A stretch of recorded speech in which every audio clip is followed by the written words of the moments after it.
Welcome to the Love Mondays podcast. My goal is to bring inspiring and authentic guests on the show who can have a profound impact on my viewers and listeners.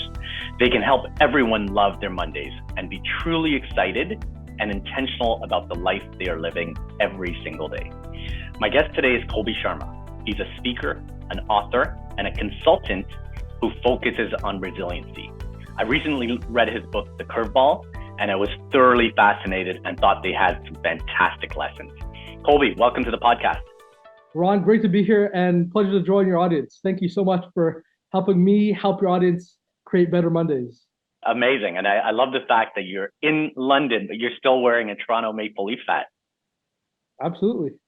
Love it. Absolutely. And I think just before we were talking, you talked about them being, how did you phrase the Toronto Maple Leafs? They are underachieving dogs. Oh man, that hurts. Well, I think they're gonna win it this year. But anyway, I'd love you to take a couple minutes to introduce yourself.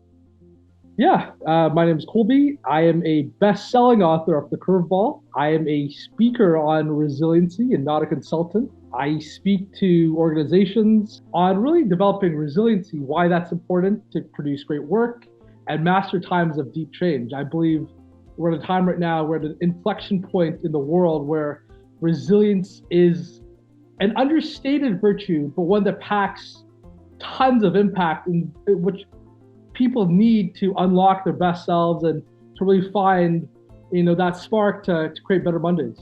Amazing, I love that. And tell me what your definition of resilience is. So the traditional version is, it's like a springboard, springing back to pull forward. I agree with that to a certain extent, but I would add that resilience is not just an outer characteristic, but it's an inner virtue.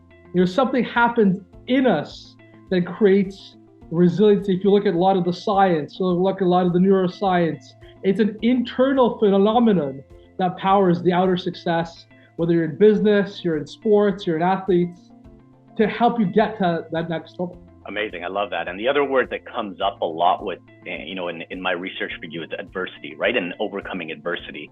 And so how are resilience and adversity linked, right? Because you talked about it being something inside of you. And does adversity help build that resilience internally? So I would say adversity is on a spectrum. You have the other end of the spectrum, divorce, macro trauma, micro trauma, like we've all heard. But we have the other adversities, the silent adversities, people that learn differently, people, going through a neurodivergence in their lives, whether it's at school or at the workplace. So you have adversity, and I think adversity is like a lab that flourishes resiliency, where resiliency is forced to develop. And by going through the adversity and by standing strong in that time and utilizing the principles in the book, but not solely in the books, and just how I approach the topic of resiliency, that's how people can effectuate changes in their lives and in their businesses. Yeah, amazing. And a lot of my readings and research and mentors have talked about, you go through these tough times and, in time, there will be strengths for you, right? So it's all about how do you reframe that. We succeed because of adversity, not in spite of it. We are inculcated with the belief that, we have to have perfection. We have to not show any signs of weakness, but your vulnerability really is your virtue. For people to see your virtues, you have to show them your vulnerability. There has to be a chink in the armor to let people in. And I think this is so important in a world, dealing with the tectonic changes in the pandemic, responding to the post-pandemic world. We are all at a level playing field. And it's taking a lot of time for people to come together around this notion of, wellness. And I would share shedding outer perfection and embracing inner reflection. Yeah, I really like that. And I think it is going to become a superpower, right? Being able to show vulnerability and build trust, right? In this AI world that we live in with, all kinds of technology advances, I think that combined with the human experience is where the superpower is. Totally, because you can't have a flourishing organization if your people don't flourish as well. People, and in this world of profound changes, like mentioned AI, the supercomputers, ChatGPT, but it's creating harmony once more. It's creating a harmony between humans and the machines. Someone asked me this, like, oh, they're gonna make writers obsolete. I said, I don't think so, because while they can do the job very, very well, they can certainly reduce the time it takes. They can't replace the heart that it takes, that why, that going through the time again and again and again, really that labor of love, so to speak. Yeah, I really like that. Okay, so let's get into it a little bit. So my first question is always around, how can you help my listeners love their Mondays more? Give them some tactical advice to say, what are 2-3 things they can do to have better Mondays?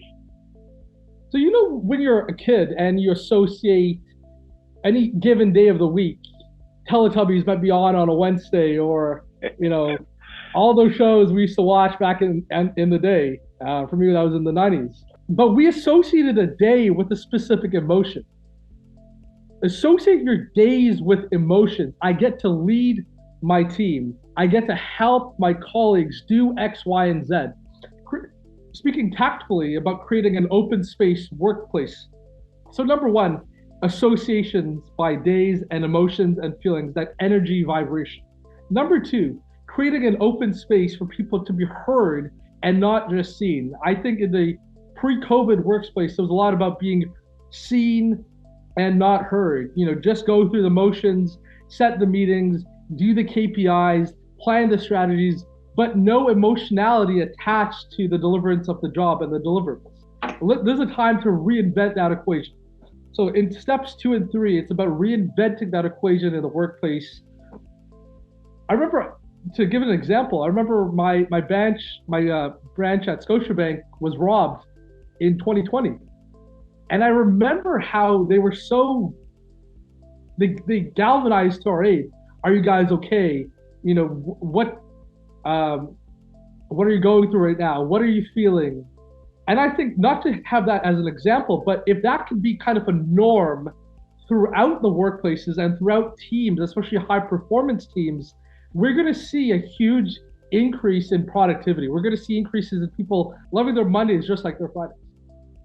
Yeah, I really like that. And it shouldn't take a situation like a bank being robbed to bring that, right? So I think that's wonderful advice for leaders to say, have people be heard, because I work with many organizations, and one of the biggest struggles is getting people in the office. I was talking to a leader last Friday, and I'm doing a session with her later this month, and she's like, how do we get our people in? And I think it's a wonderful piece of advice you said, to just sit with them, hear them, and don't get too caught up in, we all have to be at our desks and seen. Because I used to work in that environment where it's almost like, okay, you're putting in the FaceTime, but you're reframing that really nicely to think, hey, have you listen to your people, go sit with them, really care about them, bring the heart, kind of back to your example about AI. I really like that. I think this world would be better if more people held an open space for one another, where the people are truly valued.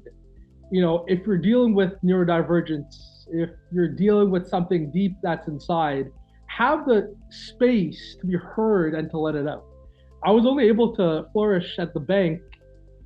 It was my first job in finance because people were open with me. They created a space for me to share that this is my first time in banking. I don't know what I'm doing. Could you please help me out? And it was my managers and my assistant managers that really took the time to mentor me and to guide me. And I passed my investment funds in Canada exam on the first try because of their mentorship. Amazing. Congratulations on that. Speaking of the legacy industries, law, accounting, finance, banking, we have come to this situation where we overvalue experience, but we undervalue potential. We undervalue grit. We undervalue that steel, that fire people have within them to commit to every single experience in the job, every single, customer lifetime cycle. They just nail it every single time. So I would like to advocate certainly for not as much where did you go to school, what are your quote unquote professional credentials, those are important, but that innate sense of ownership and deliverability on the job. When I worked at a law firm in Toronto, it was a corporate law firm. I brought a client into the firm on my third day on the job because I was good at getting business done, business development.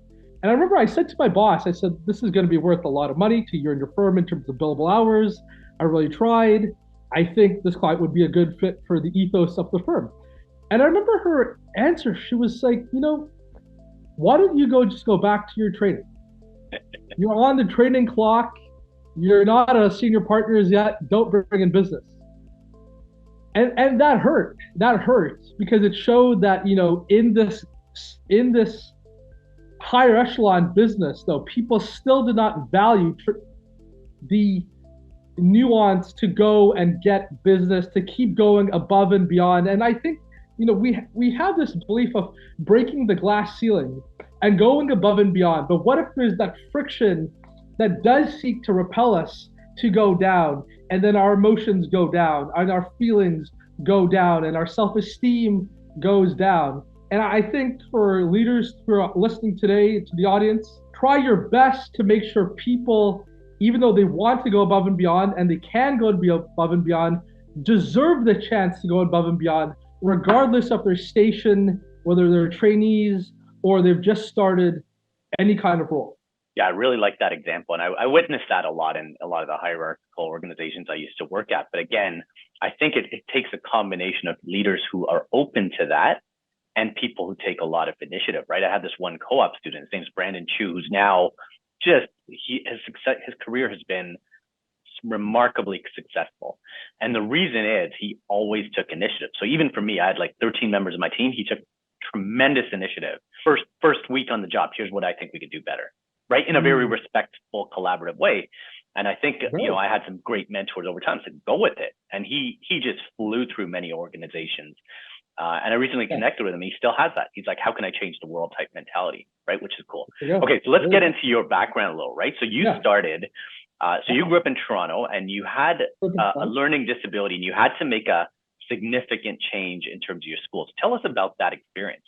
So I'd like to start by saying I find that term disability very stigmatizing for the vast majority of audiences listening today. And we have neurodivergence months. We have a lot of advocacy focused on the debilitating harms created by that word disability.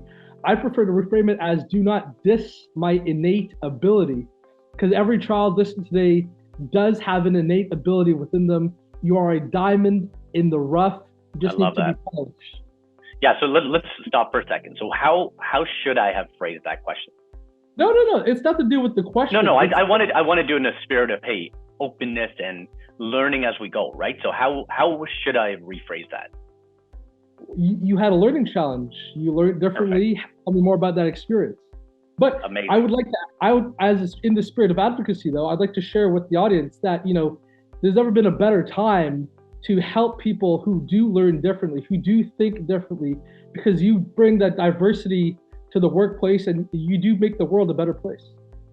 Amazing. So tell my audience about the challenge and how you went through that experience. Certainly. So I was in normal school in Toronto, elementary school, and I learned differently, but I was also a very curious kid. I was a very creative kid. I remember I loved reading from that moment, and it sparked something within me. I would go to my friends' classrooms, and if their teachers would let me, I would just say a chapter from Harry Potter right off the top of my head, just right off the top of my head, no book in front of me, just off the top of my head. So I did learn differently, but I love to think of it as a barbelled personality.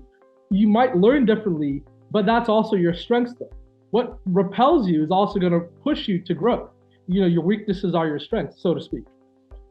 So my dad noticed that I did learn differently, and he found this school in Toronto, and I call that my XMen moment, because much like in XMen, we're meeting Dr. Xavier, we're in this new environment. It's about how do we succeed?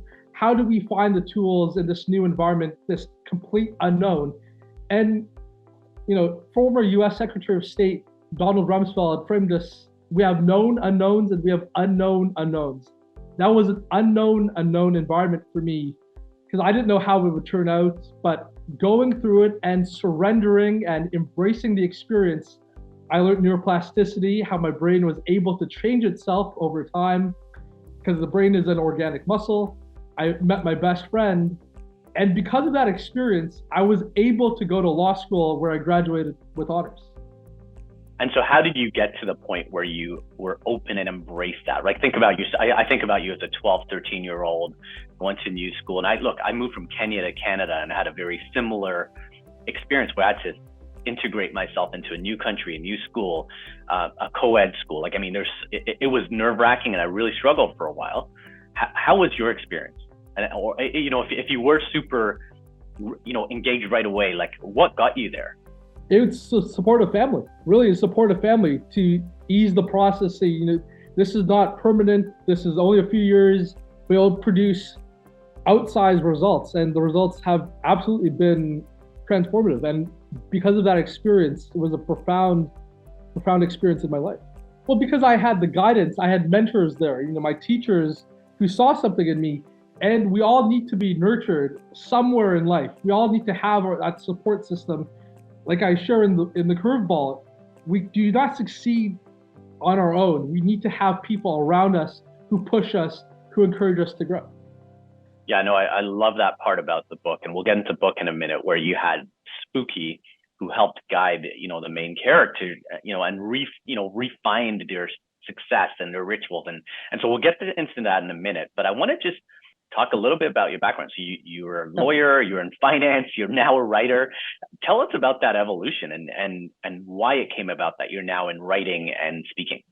Well, I mean, I'd say the evolution came because we have to do many a job in our lives to find jobs we truly love to do. You know, it was never go 0 to 100 and just start writing right away. No, you know, go to law school. I went to law school 50% because my dad was a lawyer as well. But then I loved the subject in high school. So I thought law very intellectually was a pursuit to pursue. Then, you know, I did have a job at the bank in 2019. I was a financial advisor. I applied, got in, and 2020 came around and I decided to press publish on the book. And I wrote the curveball because of the journey where I learned differently, and I was in that new environment, and I was being resilient in that whole process. And I called the book The Curveball even before the pandemic, and then pandemic hit, and then I decided that, you know, let's ride this wave, see what happens. And so many people were facing curveballs at interesting time in their lives, and they had to avail of any resource, really. Yeah, it's interesting. The pandemic was a massive curveball, right? And funny enough, we're doing this interview when baseball is just starting. I saw the Blue Jays on TV yesterday, and you know, I have good memories of the World Series championships in the 90s. But I was born the year after. I wish I was born when that parade was, 93. Hey, don't worry. You're going to be at the Leafs parade. We're going to fly you over to Toronto. Totally. Okay, cool. Totally. So let's get into actually one more question on that. So when you were a lawyer, when you were in a financial advisor, did you love Mondays? And like, how's your mental attitude there? You know, 2019 was the bank. 2020 was the law job. End of 1920 was the law job. So because the world was in an acute state of disarray where so many things were happening, it was just before pandemic and the lockdowns and all those onerous restrictions. Mondays were good. I really have to say. I would meet a colleague for coffee in the morning, you know, stop by a Tim Hortons on the way into the office. Mondays were fine. Yeah, I mean, I can't say, you know, anything wrong with, you know, the way the work week started or the way the work week ended. It was more the adversities were in the week itself. How do you deal with this client? You know, you're memorizing all this information, you know, helping people out, helping them become better. Yeah, no, it's interesting. So I was doing the math when you were saying that. So you're probably right around 30 years old, and you've had almost like 3 different careers. But what's really cool to me is, hey, look, you said you love your Mondays as law, banking, and writing, which is really cool, right? And you've been able to evolve to those. So let's get to your book, right? So I read that book pretty much in a day. I was on a flight last week and really enjoyed it. You know, tell my listeners about the 4 lessons that you get out of that book. Yeah, so the 4 lessons in the curveball are: number 1, we succeed because of adversity, not in spite of it. So really going through adversity one base at a time. And for the listeners, it's really about what's the smallest change you can make when you're faced with adversity. For new graduates today, can you retool your resume? Can you go to community college if you maybe can't get into higher education? So what's that smallest step you can take? If we look at any big goal, really go and get into the nitty gritty and really finding it, digging deep at the foundation to really excavate it and really use it as a process for learning. Number two, controlling your responses. Viktor Frankl put it best: between the stimulus and the response, therein lies our freedom. And we have that pocket of space and time where we can decide, mentally how we respond, physically how do we feel about the response, and that approach we take to getting that response out, whether it's in the workplace, whether it's our spouses, whether it's our families. Number three is remembering your rituals. It's not so much about developing new rituals from scratch. It's all mostly just about remembering we did go through adversity before with these given sets of practices. We can go through adversity again.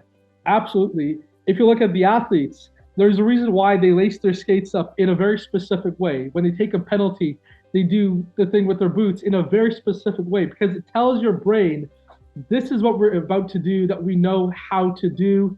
If we look at athletes, they can take the buzzer beater when there's 5 seconds on the clock because they've been doing that for 25 years. And they've not just been getting it in for 25 years at the stroke of the clock, but they've been failing again, and again, and just failing forward. And the fourth lesson is really, we need to have a team around us. We need to have a team that is able to call us when we're feeling low and checking in our ego and really trying to help our ego repel it and not let get in the way of the furtherance of our growth and getting into that next level of transcendence. Yeah, no, I love those lessons, right? Adversity and how you take that one step. What's that micro step? And funny enough, as you were quoting one of the books, I was thinking about Atomic Habits by James Clear, which is what's that one thing? And it's been a game changer for me. And then you talked about responding versus reacting. I love that space, right? So just chill.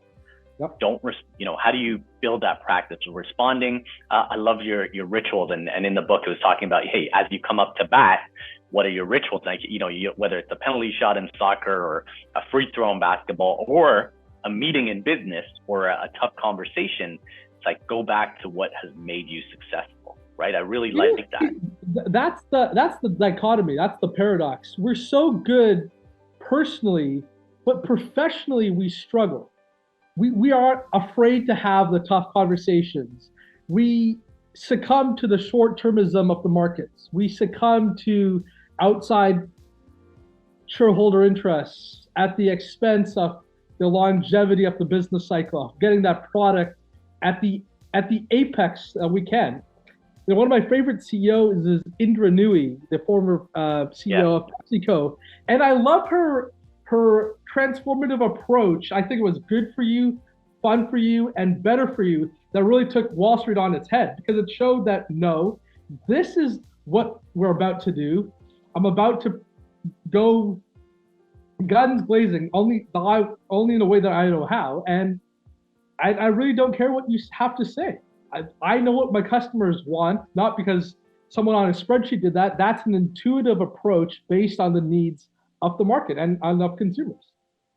Yeah, and I love her authenticity and just like, hey, This is the way I feel. And I love even just the way you captured it. It's so simple, right? Better for you is 3 simple little sentences, 2 words per sentence or 3 words, which is, again, a brilliant breath of fresh air, right?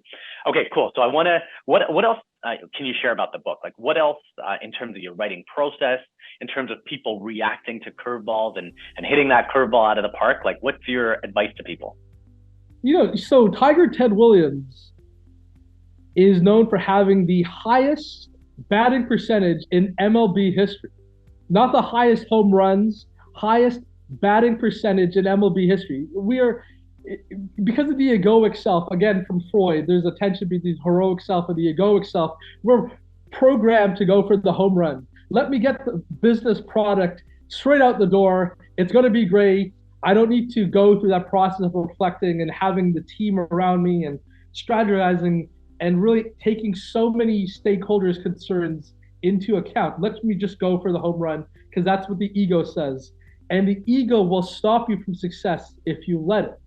And for the young professionals listening today, I mean, you know, it's hard to say, I want to stick with this, whether it's in law, that brief you're writing that's taking you 2 weeks, whether you're a product manager and you're going through that product life cycle and mapping it out and strategizing the KPIs and really intuiting what the market needs. Take a deliberate approach. Be like Tiger Ted Williams. Increase your batting percentage dramatically because that will have outsized return in the future. But we also have to say sometimes, we have to lose something to find everything. You are going to have to fail. You are going to have to start your careers over. We can't just come out of school, or we can't just come out of, in law, there's articling and then you're called an associate, and then you're articling, then you're called, and then you become an associate. But we need to start from somewhere. We need to go through different levels. We need to be like a Pokemon. We need to evolve again and again and again. Yeah, no, and back to your superpower example, like even for me transitioning from 20 years in a finance and accounting career to being a trainer, speaker, podcast host, it's a massive reframe, but I see it as nothing but an advantage. Whereas when I first transitioned, I almost was, oh shit, I got to start again. Now it's like, no, I got 20 years of experience that I can build into it. And I've been in my client's shoes. So it's a massive advantage, right? So it's kind of your reframe analogy. And the other part that struck me about it is you said, don't go swinging for the fences, one base at a time, right? Which I thought was a wonderful analogy, where sometimes when we have something that's a huge insurmountable task that we maybe think it's insurmountable, but one step at a time really gets you there. You need to bunt to get on base. You can get a walk to get on base, you can bunt to get on base. However you do, just get on base. Charlie Munger put it well. You need your first 10,000. So you need your first of anything. You need your first introductory X, Y, and Z to get you into that playing field. Yeah, the journey of 1,000 miles starts with one step, right? I mean, there's so many beautiful sayings like that. Yes. that point in the same direction. Okay, cool. So let's talk football for a second. And when I mean football, I mean the real football, soccer. So you went to the University of Liverpool, but you're a Chelsea fan. Tell me about that. I did went to the University of Liverpool after doing 2 years in the Cayman Islands. The town was painted red. We were just subsumed by red fever. Just seeing the games, the mates were Liverpool fans. It was a great buzz to be in that city. It's a great city, great culture, great football team, and yeah, like I live in Southwest London right now, but Chelsea have growing pains ahead of them, to put it mildly. Yes. My team, Arsenal's playing a little later, so we've been through our growing pains over the last few years, right? Okay, cool. So one thing that was really interesting in our initial conversation is I asked you, hey, what's it like to be in Robin Sharma's shadow? So your dad, Robin Sharma, my favorite author, The Monk Who Sold His Ferrari, The 5 a.m. Club. I've read all his many of his books. So you have a copy of EHM.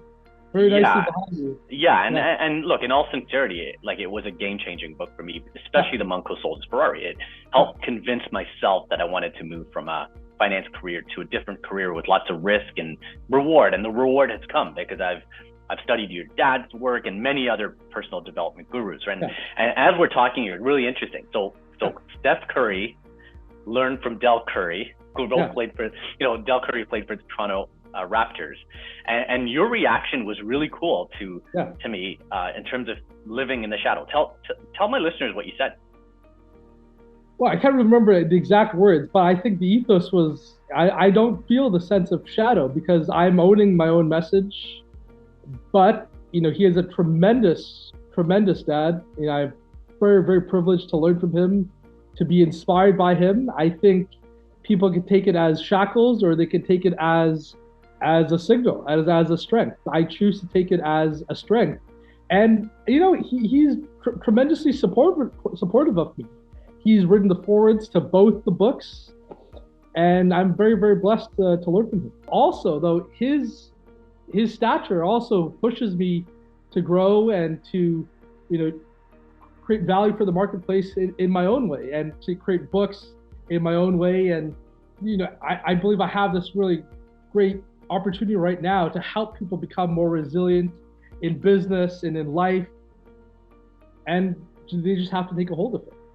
Yeah, no, and I love that. I love that approach, right? To say, look, one of the things I live by is comparison is the death of joy, right? So instead of comparing, you're like, hey, this is a massive asset. And I love, and some of the interviews I've listened about, that you've given, it's all about reframing to help yourself. And this is a brilliant reframe where you're like, yes, I've got a massive asset in the sense that, look, I learned so much around the dinner table and conversations, and, he's helped me with the forward. And you mentioned earlier in the conversation, supporting you through that, the challenge you had in moving school to downtown Toronto, which is really cool.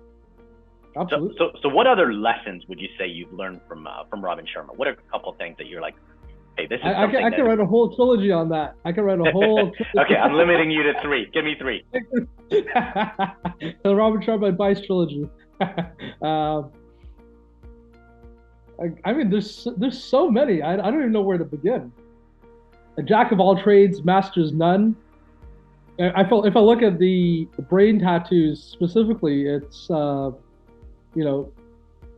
do something in the service of others. Keep serving, keep helping. I'm inspired by his journey. Getting the books out one book at a time, standing strong on the message, one message at a time, and keep going day by day by day by day. And really, by helping people, that's how you help yourself. Yeah, and one of the, again, I've learned so many lessons from his books. Like, the 5 a.m. Club was a wonderful one where I read it during the pandemic, and it really helped me, right, during a very difficult time. But one of the things that always strikes me is it's don't follow the herd. Be true to yourself. And look, it doesn't take 8 hours, it takes 5 solid hours of work as example, right? And there's so many little things like that where, as you said earlier, we're infiltrated with so much information from society. But it's so important. You talked about Indra Nei, be authentic to yourself, right? Which is a huge lesson I've learned. I would say it's being authentic to yourself. It's not letting, inner limitations and external limitations, because the inner limitations are more powerful than the external limitations. The external limitations are, I'm working 40 plus hours per day. Sorry, sounds strange. Per week. Yeah. Yes. Let's just go out, Friday, Saturday, Sunday. That's an external limitation that will not get you to the furthest of your goal. But the internal limitations are, am I feeling self-doubt? Am I feeling not good enough to take that leap? Am I not playing in the right sandbox? Am I not surrounding myself with the right people? And I think self-doubt can be a shackle and it can be a signal. Do not let self-doubt become that shackle. I could have said that. I could have said, no one will read the curveball, no one will read the underdog, yada, yada, yada. But I chose to say, I believe there's something here. We are facing an acute time of curveballs, of times in the world where people are truly down and out, and they need something to really revitalize them and to show them we can go through adversity one base at a time. And I decided to write the book. Amazing. So when that signal comes up, or when self-doubt or self-limiting beliefs come up for you, what's your routine, so to speak, to get it back to your best self? I trust my why. I trust my why. I'm really clear on that why. And it was the same for when I started writing the book 2016, summer 2016, which is I see myself in the kids that I was around, and I saw them very viscerally, and I wanted to write the book primarily for them. Then comes, the external rewards will just follow. But by sticking strong on the whys, you lead to your hows, and then the results and the returns exponentially follow. Having had that, discussion about, whys and externalities and limitations, one of my favorite books is Jonathan Livingston Seagull by Richard Bach. And it's about a seagull who transcends the limits of the flock. And it's a great read that really just says we can choose to be limited by the people around us and their toxic beliefs, or we can choose not to be. Don't let yourself be limited in any way, shape, or form.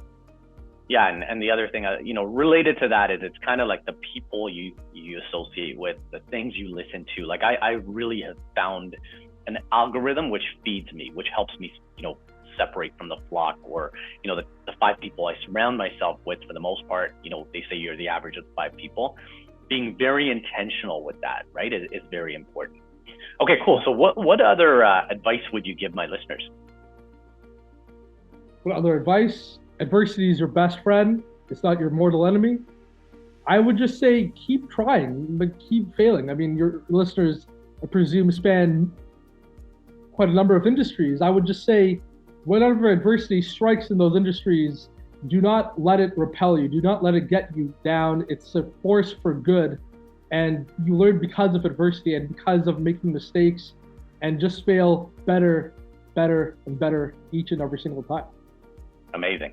And where can my listeners find you? I know you do speaking for companies. I know you've worked with Manulife and the Bank of Nova Scotia. Where can they find you? Yeah, so for people listening, I would say if you want to get in touch with my speaking on having me into your company and your organization on resiliency to produce great work and master times of deep change, connect with me on LinkedIn. My name is Colby Sharma.